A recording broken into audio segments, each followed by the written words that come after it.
Hey everybody, and welcome to another episode of Talking Movies with D, and that's me. I know what you're thinking. I've been on a little bit of a hiatus because of my schedule changing and got busy, but I'm back. And since I'm getting back into the swing of things, I got a few movies I saw that I want to review. So I'm doing three today. So if you see me wearing this shirt the same time in three different reviews, all back to back, it's because I'm shooting it all in one day.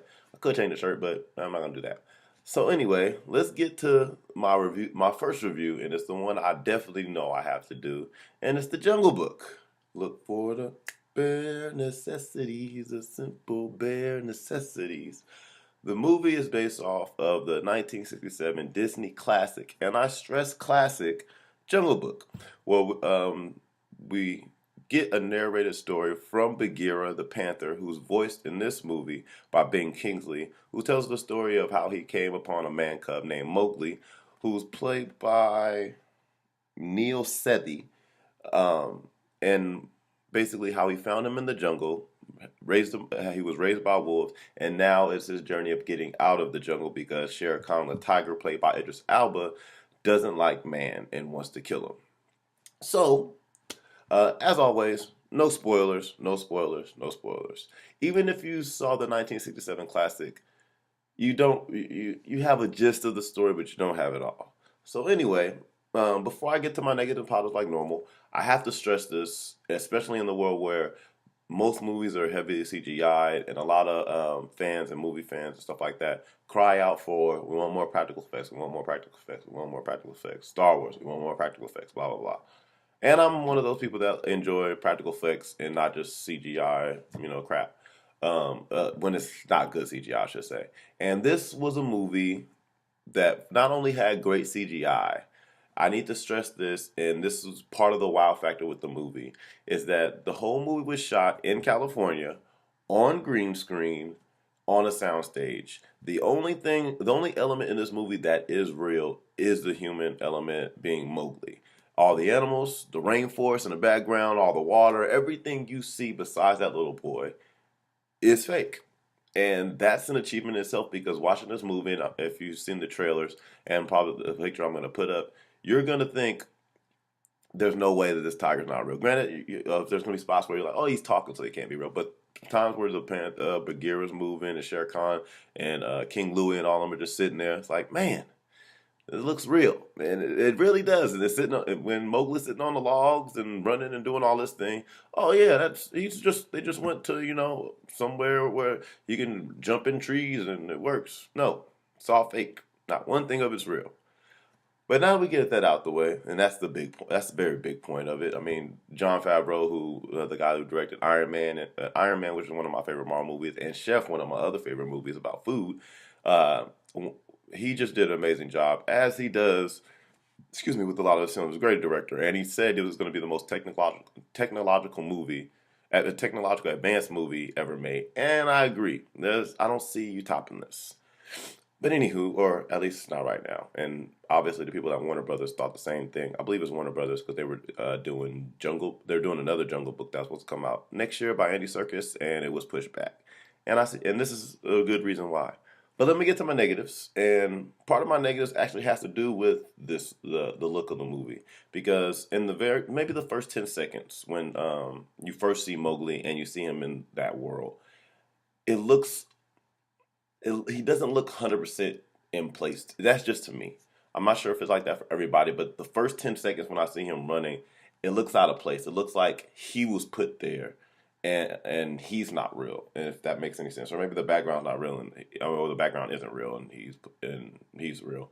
But it looks a little out of place for the first 10 seconds. But after that, I think my eyes adjusted and got used to it just in 10 seconds and everything else went flowingly. So I mean that's a small negative, and really most of my negatives in here are kind of small and nitpicky because I did love the movie. I think I saw it three times, so yeah. Another thing, which is kind of funny that I made it a negative because going into this movie, I'm like, there's two songs. I love Jungle Book. It's one of my favorite Disney movies. I was like, there's two songs that have to be in there: "The Bare Necessities" and "I Want to Be Like You." Those two songs in my mind, I was like, they have to be in there.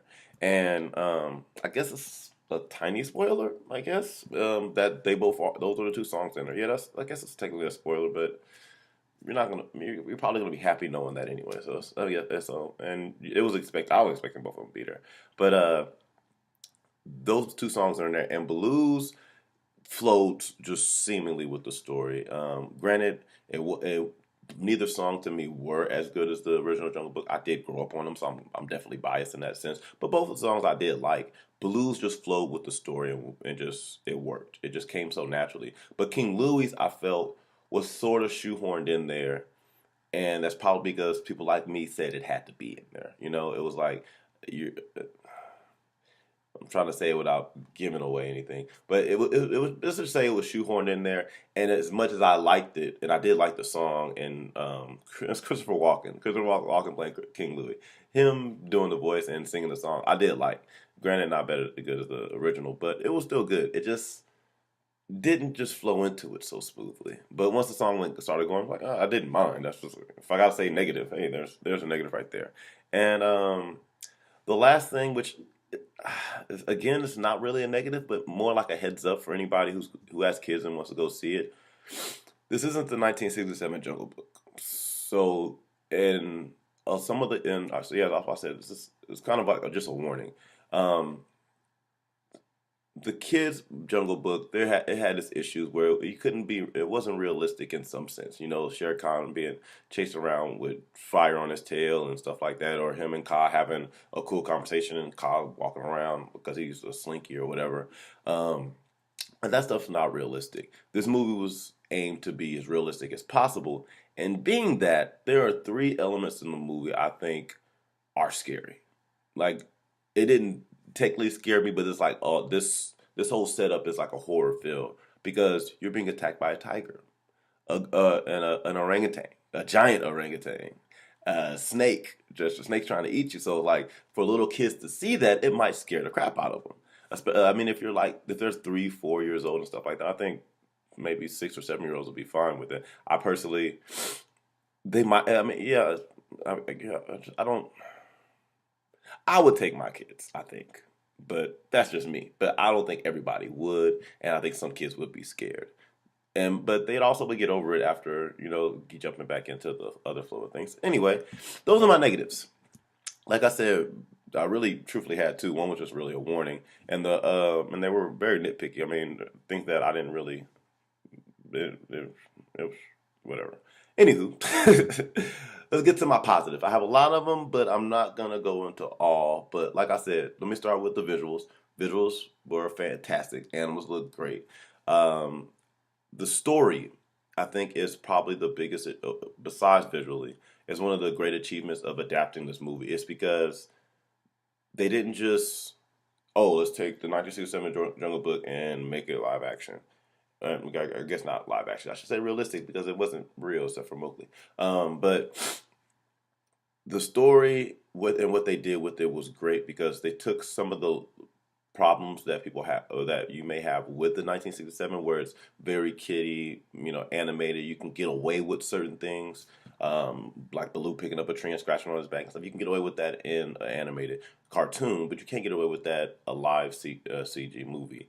And they also made it make more sense. Not that Shere Khan is just there and he's hunting for the man club and he's talking to different animals and getting help. Like he gave these animals a world that they live in. They live by a law and they got peace rocks and you got to follow these laws and they made them more human in that aspect. Technically, they're different because every animal is different, but they gave them a history, like the elephants and their history on what does the elephants mean to all these animals and if Shere Khan comes, why are people afraid of him? Why do people not like they might respect him on a level of don't mess with that guy, but they don't respect his thought process and stuff like that, and the fear for man and stuff like that. The way they handled everything, especially like they brought the wolves into it more. I love the way they handled Kaa because, and voiced by Scarlett Johansson, Kaa was a very I mean, Kaa had, I think, in the original, I think you saw Kaa maybe 2, 3 times in the movie, and Kaa was just got the eyes that you listen to me and I'm gonna hypnotize you, and it's like live action. I was like, man, what are they gonna do with Kaa? Because if they do that crap, it's just gonna look stupid, and it wouldn't make sense for the movie. And the way they handled Kyle was great. It didn't come off as in, stupid animated a children's thing. It really flowed well with the story and the movie, and it made a lot of sense.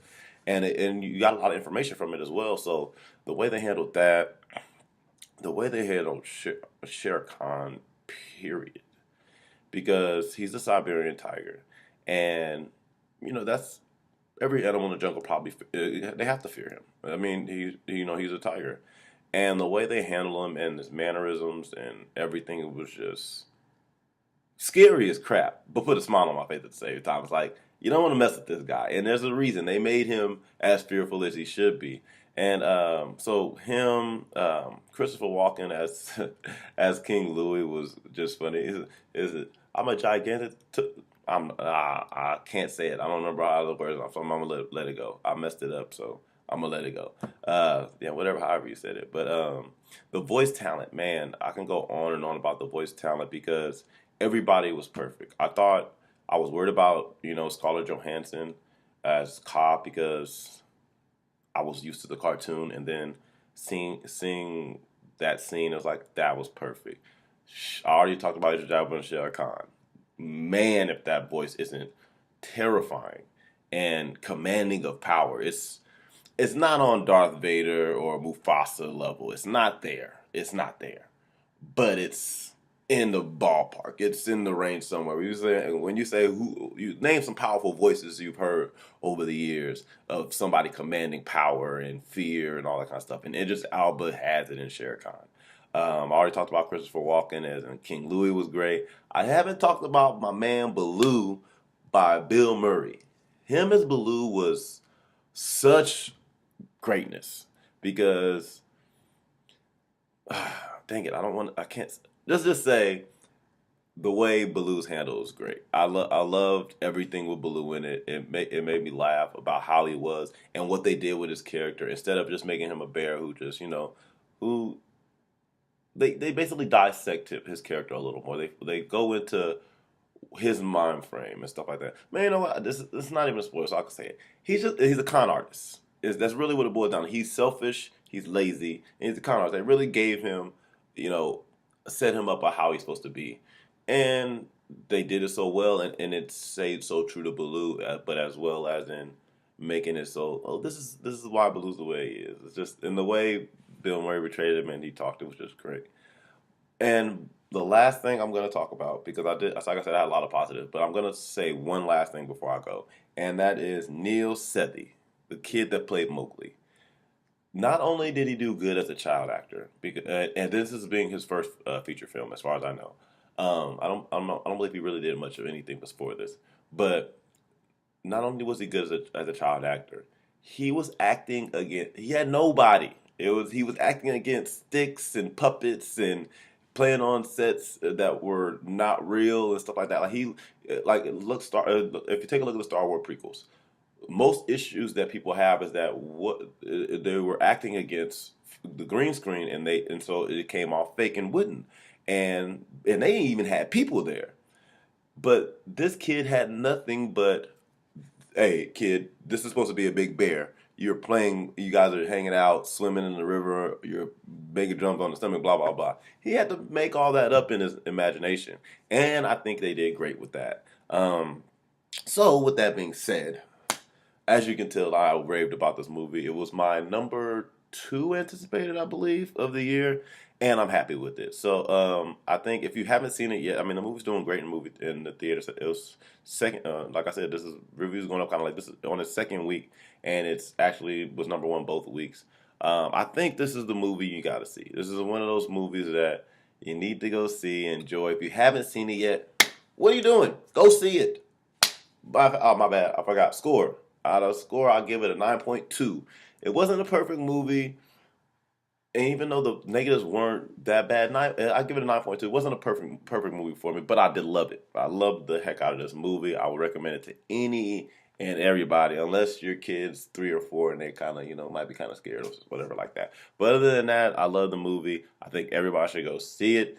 It's gonna be a classic one day, or considered a classic, or maybe just say it's a classic now, whatever. Anyway, that's all I got for you guys on this review. Please let me know what you guys think. You can, what is it? You can find me on all social media: Facebook, Twitter, Instagram, Snapchat, all that good stuff. All at DWood2324. Don't forget to click the like button to give us that thumbs up. Subscribe to the YouTube channel, Talking Moves with D. And also, if you can, make sure to share the video so we can all see and get opinions on Jungle Book. Then let me know what y'all think. Don't just listen to me. See what I said and let's start a conversation, you know?